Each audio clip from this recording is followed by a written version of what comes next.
I've guided hunters through the Montana wilderness for 27 years. That's decades of tracking elk through snowstorms, helping city folks field dress their first deer, and getting grown men back to their wives safe. I'm not trying to brag here.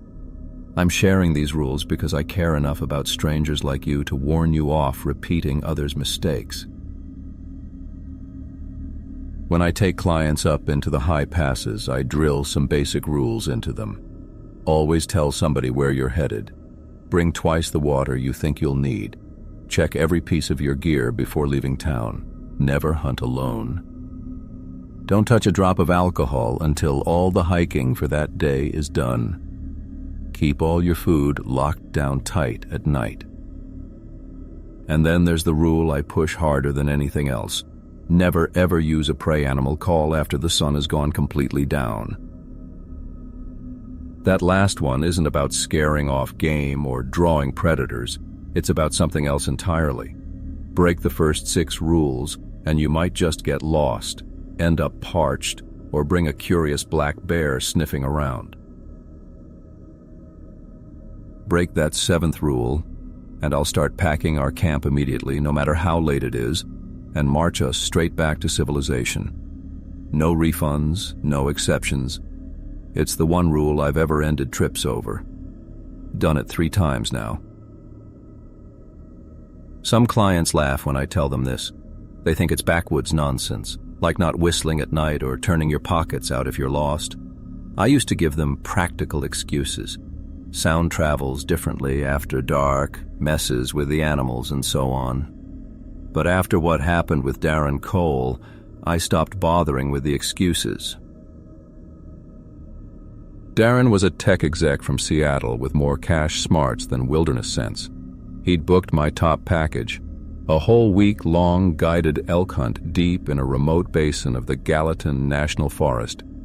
The kind of trip where you won't see another soul for days. Your phone?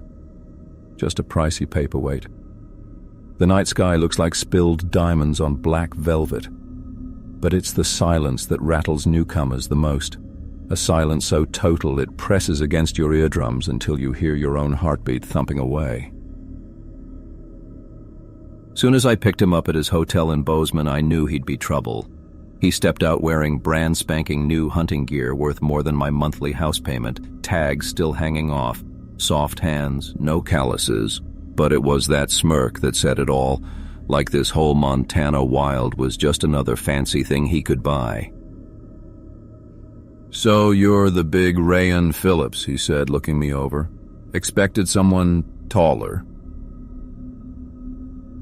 For the whole 4-hour drive to the trailhead, he barely shut up about his past hunts. All guided, all successful, apparently all thanks to his natural talent, not the guides they paid. I just drove and let him talk. I've learned men like Darren need to spill their boasts before the quiet out here knocks them down a peg.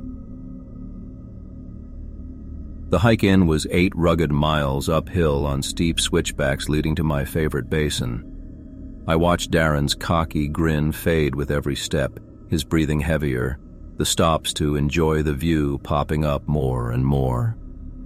By the time we got to camp, the autumn sun was already slanting low behind the western ridge, throwing the giant pines around us into long, dark shadows.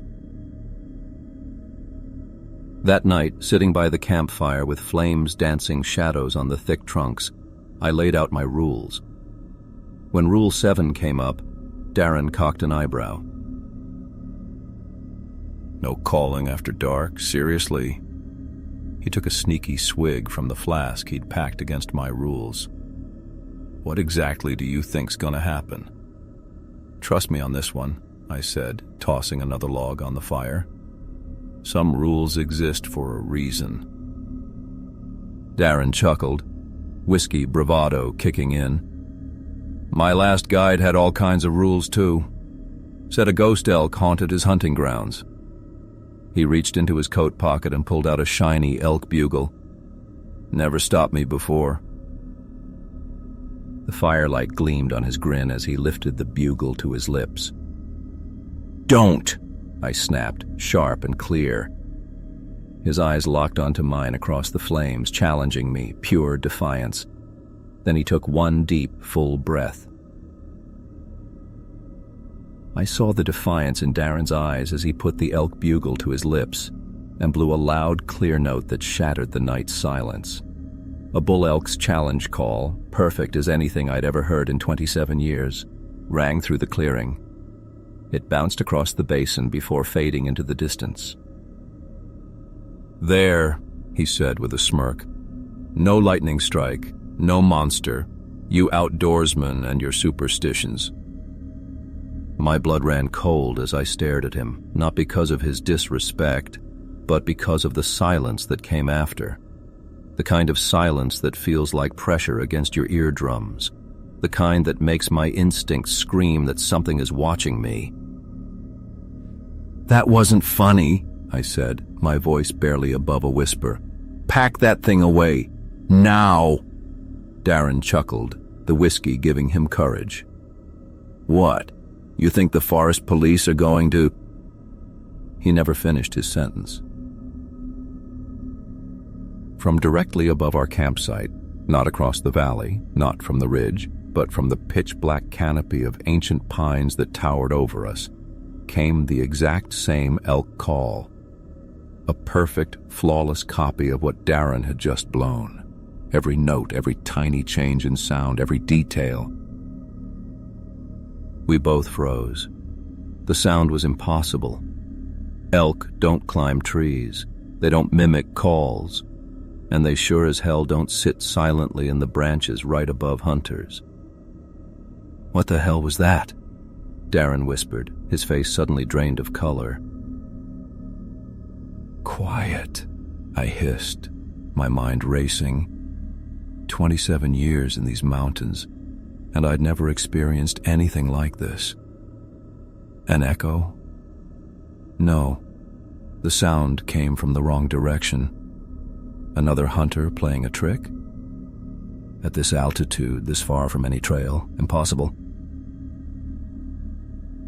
I reached for my powerful flashlight, the kind that can pick up an elk's eyes 200 yards away. With shaking hands, I pointed it up towards the branches and clicked it on. The beam cut through the night, but it was like shining a light into spilled ink. The thick, twisted branches seemed to swallow the light, creating more dark shadows than it chased away. "Must be some kind of weird echo," I said, not even believing my own words. "Sound bouncing off the—" The call came again, but this time it changed. It started as the same elk bugle, but dropped into something deeper, heavier, like it was coming from something with a throat far bigger than any animal I'd ever encountered. The sound vibrated through my chest, through the ground beneath us, impossibly deep and utterly wrong. Something moved in the branches, not just a branch swaying in wind, but a heavy weight shifting position deliberately. "We need to go," Darren said, his earlier cockiness gone, replaced by naked fear. "Right now, we need to pack up and—" "No!" I snapped, not looking away from the dark canopy. "Never run at night. Not here. Not when you don't know what you're running from. Or what's hunting you," I thought, but didn't say. I could see Darren's hands shaking as he clutched the elk call. The firelight caught the sweat standing out on his forehead, despite the freezing mountain air. "What is it?" he asked, barely a whisper. I shook my head slowly. "I don't know, but it knows we're here and it's listening." We sat in silence, only the crackling fire sounding between us. Then, just as I thought the worst might be over, a new sound drifted down from the darkness above us. A sound that turned my blood to ice. It was a whisper, my own voice saying Darren's name. I watched the realization hit Darren's face. His features froze in disbelief, his eyes wide and locked on mine. The whiskey-fueled confidence from earlier vanished instantly. "What the hell was that?" he whispered, voice barely there. "That was your voice?" I yanked him closer to the fire. Don't move, I breathed. Don't run. Running meant death. Whatever perched above us, something that shouldn't exist, would tear through the darkness before we got 10 steps. The flickering flames were our shield, weak, but all we had. The air thickened, charged with danger. Gone were the owl calls and nighttime rustles. The woods held its breath. Only ours trembled in the quiet. "Darren!" The whisper came again, my own voice, but lifeless and wrong, drifting from the blackness overhead. Then it echoed my exact tone from earlier. Darren grabbed the other end. He shuddered against me. Jesus Christ. Horror crashed over me in waves. This wasn't just mimicry. It had listened all day, watched us, stolen our words, our habits. As if reading my thoughts, the darkness replayed our day in perfect detail. The clang of my cookpot hitting stones, the sharp zip-zip of Darren's fancy tent, my tired grunt while hoisting the bear bag. Pointless now, I realized bitterly. Each sound echoed back with chilling accuracy, not from any speaker, but from something ancient in these woods. Something that had practiced this for centuries. It watched us, I whispered, feeding the fire. Flames leaped, clawing at the dark, but the canopy above drank the light whole. Studied us all day. Darren trembled beside me, breaths turning shallow and fast. Shock was taking him. Look at me, I ordered, gripping his shoulder. Stay here, Darren. Don't check out. His focus snapped to mine, firelight dancing in his eyes. The swaggering Instagram hunter who'd strutted into my office was gone. Just a scared kid remained. What is it? He croaked. What's up there? No clue, I admitted. 27 years and I've never... A new sound cut me off. Darren's whiskey-soaked chuckle from hours ago, my muttered curse when I dropped the lighter. The sounds accelerated, layering over each other now, a twisted symphony of our footsteps, knife scrapes, Darren's off-key humming. Not random, a performance. It wanted us to know it owned every moment, every noise we'd made. My hand flew toward my rifle, then stopped. Aim where? The void swallowed light like water. What bullet could touch something that glided soundless through treetops? Darren tracked my aborted move. His gaze flicked from my face to the gun. Hope bled out of his eyes. We can't fight it, can we? I shook my head slightly, eyes on the flames. Stay still, stay quiet. Dawn's coming. But dawn was lifetimes away. Hours trapped beneath this collector of sounds, this intelligence savoring our fear. Suddenly, silence. Crushing. Absolute. Neither of us breathed. We stared into the coals, knowing any noise we made would join its collection, then shattering the stillness. A sound that didn't belong to us. The soft, pitiful cry of a baby drifting down from the void above. The baby's cry pierced my soul like an ice pick. It started as a soft whimper that quickly built into the unmistakable wail of an infant, desperate, hungry, and utterly wrong in this remote wilderness. I felt Darren's body go rigid beside me, his breathing shallow and quick.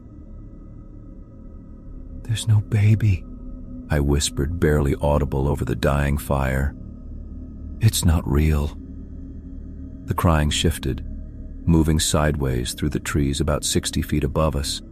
The sound glided from one massive pine to another, staying at the same height, breaking every natural law I knew. No creature that could climb makes that sound. Nothing alive in these trees screams like a hungry child. Darren's hand found my forearm, gripping hard. His fingers dug into my flesh, but I welcomed the pain. It kept me anchored to reality as the world around us fell into nightmare. The baby's cry stopped dead. The quiet that settled in its place felt heavy in the thin mountain air for 3, maybe 4 heartbeats. Then came the scream. A woman's voice, high, terrified, cracked with such raw fear that my whole body flooded with adrenaline before my mind could even understand it. It was the sound of someone staring death in the face. It cut off with a sickening finality, as if a hand, or something far worse, had choked it into silence. "Jesus Christ," Darren whispered, his voice cracking. "What is happening?" I couldn't answer. My tongue felt thick and useless in my dry mouth. 27 years in these mountains, and nothing, absolutely nothing, had ever come close to this. I've heard cougar screams that mimic terror. I've listened to wolves howl in a way that chills your blood. But this was different. This wasn't mimicry for survival. This felt calculated, purposeful, malicious. Our fire had burned low, just embers now, casting barely enough light to see Darren's sweat-shiny face, pale as bone despite the bitter cold. The darkness beyond felt alive, dampening sound, pressing in on us. I thought about feeding the fire but couldn't make myself move. Some deep animal part of my brain screamed that movement would be a death sentence. Then we heard it, the sound of the thing itself. A slow, heavy crunch like wood splintering under impossible weight. The noise came from directly overhead, maybe 50 feet up. Only a branch thick as my thigh dumping a massive load would make that sound. Something way bigger than any mountain lion or bear. But the branch didn't snap. It should have shattered. The creaking moved, slowly, methodically, circling, on purpose. Each shift brought another groan of stressed wood, another impossible demonstration of weight somehow suspended above us. Whatever lurked in that canopy was enormous, and it moved with unsettling intelligence. "If we run," Darren began. "We die," I finished bluntly. "It's faster than us. It knows these woods better than us, and it's between us and any way out." The sounds of movement stopped directly across the clearing from us. In the silence that followed, I could hear Darren's heart hammering against his ribs. Or maybe it was my own. Both of us fought to breathe normally, taking tiny sips of air, trying to make ourselves smaller, quieter, invisible. Then our breathing came back to us from above, perfect copies of our panicked gasps, but deeper. Like they echoed from a longer throat, a wider chest. It was listening to us, learning, playing. For hours we sat frozen on that log. My legs turned numb, my back screamed. Dawn felt impossible. The thing above would shift now and then, wood groaning under its unseen weight, then go quiet for endless stretches. When it returned, it threw our own sounds back at us. Darren clearing his throat, my shaky swallow trying to drown fear, the tiny whimper that escaped him when the cold bit deeper just after midnight. Somewhere in those endless dark hours, waiting for death or daylight, I felt Darren's hand clumsily find mine. We sat like that, 2 grown men holding hands like scared kids, every ounce of pride gone. Faced with something unimaginable, we clung tight to the only lifeline we had left. The eastern sky was still black when the sounds shifted again. The creature above moved, this time purposefully.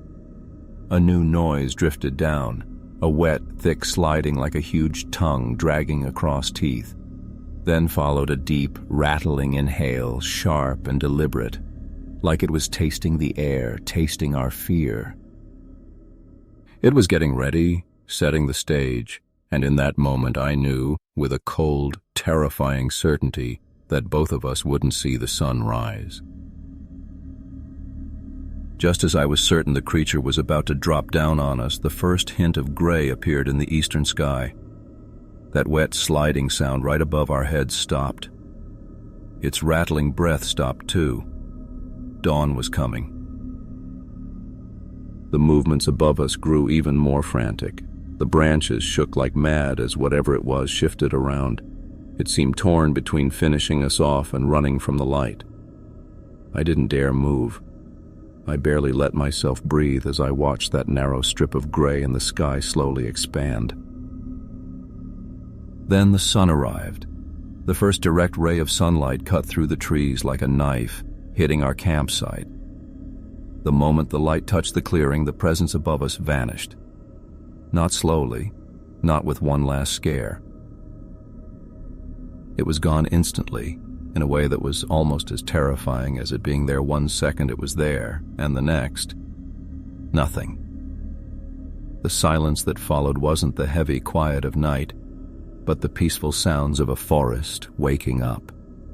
I'd been so sure neither of us would live to see the sun rise, yet here we were, saved not by anything clever or brave we did, but only by the timing of the dawn breaking. Neither Darren nor I said a word. We didn't need to. Without speaking, we started packing up camp, our moves stiff and hurried. My hands shook so badly I could hardly tie my boots.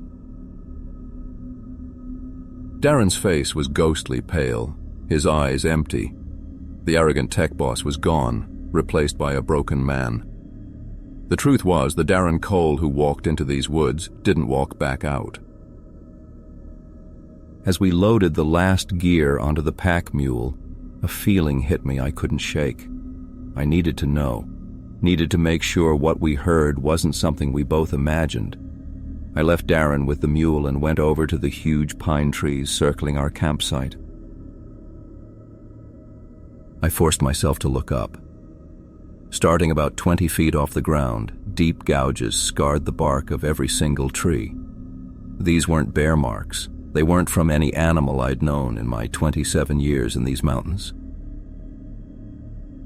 The claw marks were enormous, 8 inches across, tearing through the hard bark down to the pale wood underneath. They looked almost like some kind of pattern, like they were put there on purpose. I backed away fast. I refused to look too close. Some things were just not meant to know. The hike back was a blur. We covered the 8 miles out in half the time it took us just to hike in, not saying a word to each other the whole way. When we finally reached the trailhead, Darren started digging in his pockets.